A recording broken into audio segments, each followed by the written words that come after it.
My core fan base is pretty much already agreeing with me on this video before even watching it, but let's see if we can attract some new viewers. My name is Patrick CC, and this is 7.5/8 reasons why I think that mainstream rap will just never be as good as underground rap. Let me just start by saying it feels more authentic. I think it's pretty safe to assume that any underground artist is probably writing their music all by themselves. And I guess there's really no way to prove this, but you just have to think someone who doesn't have a very large budget, somebody who's not signed to a label, just kind of is in their bedroom or their local studio writing music and releasing it to their fans online, isn't really gonna have much help from other people. Whereas a mainstream artist, more established artist, is constantly having people looking over, helping them, giving them tips with writing music. Yes, even the biggest artists do this, and not saying that that's really a bad thing. At the end of the day, it makes for better music, but it definitely takes away some value from it, because then it's not really your words. So you have somebody like Cardi B who won Album of the Year last year, and if I'm not mistaken, I believe she didn't write any of that music. Again, she performed it, and she's a great performer, and the songs were good, and the whole album was good. I like to get involved in the artist, and if the artist isn't writing their music, then what's really the appeal to that music then, if it's not really coming from you? It's more relatable. I feel like it's easier to relate to underground artists because they're kind of living a similar life that us normal people are. In the sense, they're on the come up, they're probably working a regular job somewhere to support their dream, and they just make music in their free time because they're trying to make it. They're trying to go mainstream or get to the point where they're making a full living on their music. Whereas mainstream artists are pretty much living a lifestyle that none of us can really relate to. I mean, Drake literally wrote a song about how he has everything you could ever imagine in life, and how can he move on from here? There's like 100 people in the world that can relate to that. No disrespect to Drake, I am a huge fan. Now don't get me wrong, there are a lot of underground artists that try to emulate this lifestyle in their music, and they're definitely over-exaggerating on many points. But when you get to know them on social media and when you follow them closely, you start to learn things about them and their personal life that you wouldn't know just by listening to the music. You realize like, wow, this underground artist that I really like is just a normal kid that's going to college or working at a restaurant, and he makes amazing music and he's so talented. You get to witness the come up. Now, who doesn't love a good underdog story? Think about sports, something we can all relate to. There have been tons of movies and books written about sports teams that were doubted and then they came back and won the championship. Or if you hate the Patriots like I do, and most other people do other than Patriots fans, you always want to see them lose in the Super Bowl just because we all hate that they're so good and we just want to see a team beat them for once. That's kind of like how it is to support an underground artist. You get so invested in their music and you love them so much, and you're like, how don't other people recognize how good this person is? And you're constantly supporting them, listening to their tracks, commenting on their social media posts or whatever it is that you do, however you interact with them, and you see them gain more and more motivation, little bit of a following as time goes on, and then they grow and grow and eventually they pop. And just me paying heavily attention to underground artists in just 1 year, I've seen some people grow so much, and it's honestly really exciting, and I'm really happy for them.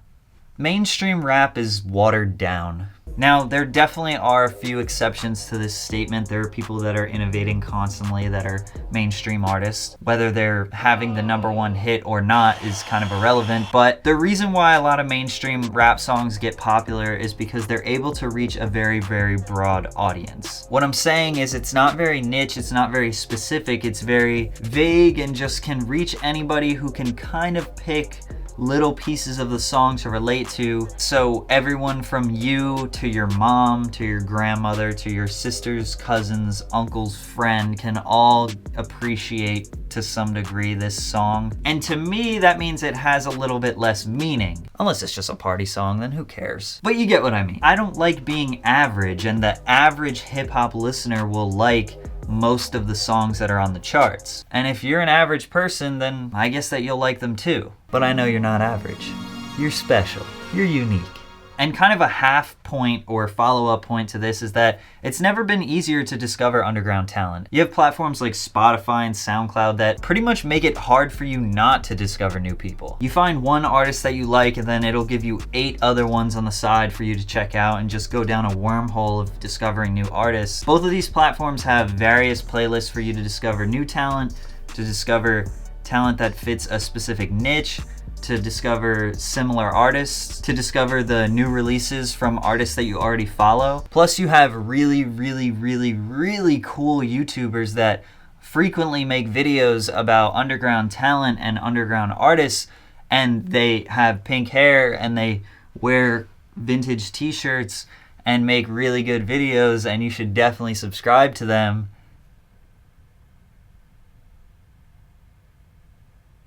The point I'm trying to make is that it used to be inconvenient to discover new music. You used to have to go to a local show or a local CD record store or listen to late night radio, and basically it just took time out of your day. You had to go out of your way to discover new music, and now it's never been easier, and you can do it on your own time.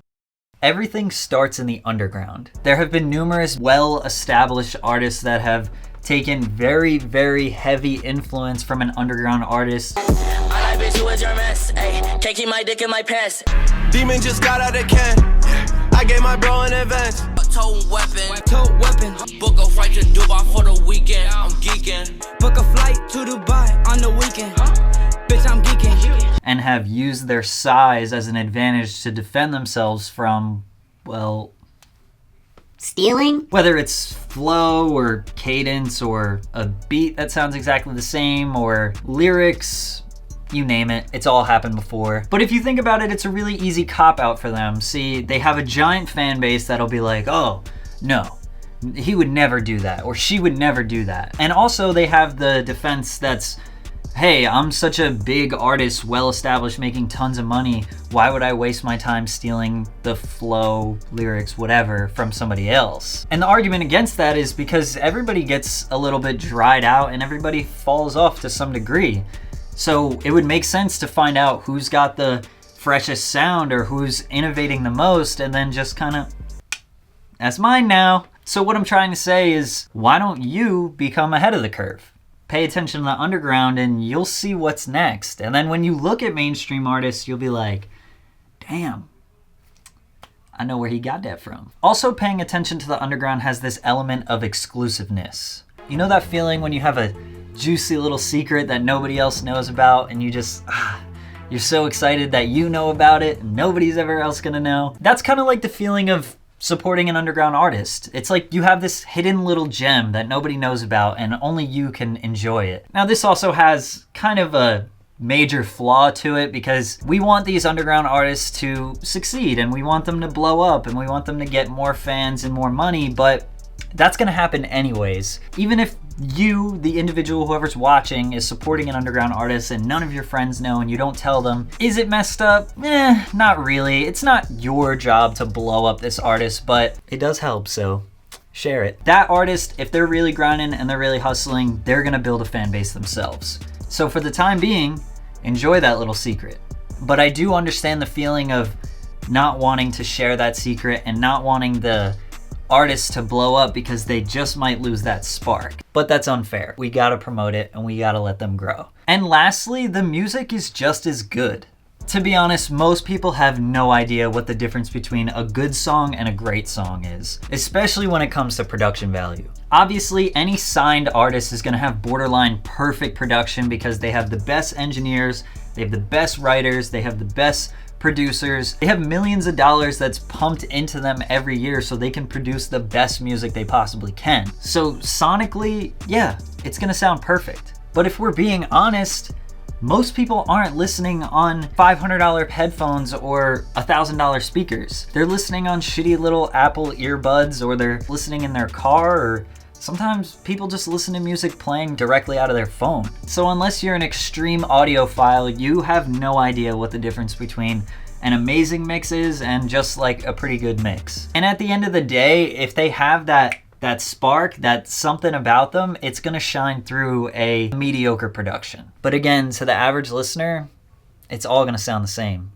Now, if you're someone that considers yourself an underground connoisseur, you love underground rap, you don't really listen to too much mainstream stuff, you're totally gonna agree with everything in this video. But I am interested to know if you have a opposite opinion, if you think that I was completely wrong, or if you think that my perspective on underground is jaded because that's all I listen to. I do listen to some mainstream rap, not gonna lie. That may seem contradictory to this whole video, but the point I'm trying to make is when I discover an artist that has 5,000 followers and they put out a song and that song becomes my favorite song, there's nothing better than that feeling. Even someone who has 10,000, 30,000, 50,000, 100,000, they're still so small compared to these mainstream artists. And when they put out a song and that one is a hit and everybody in the underground loves it, there's nothing better than that. I think you should check out my channel. I think you should do some digging, do some research. I guarantee you'll find somebody you'll love. You'll find your next favorite artist for sure, I promise. My name is Patrick CC. Make sure you like and subscribe and do all that stuff. Thanks.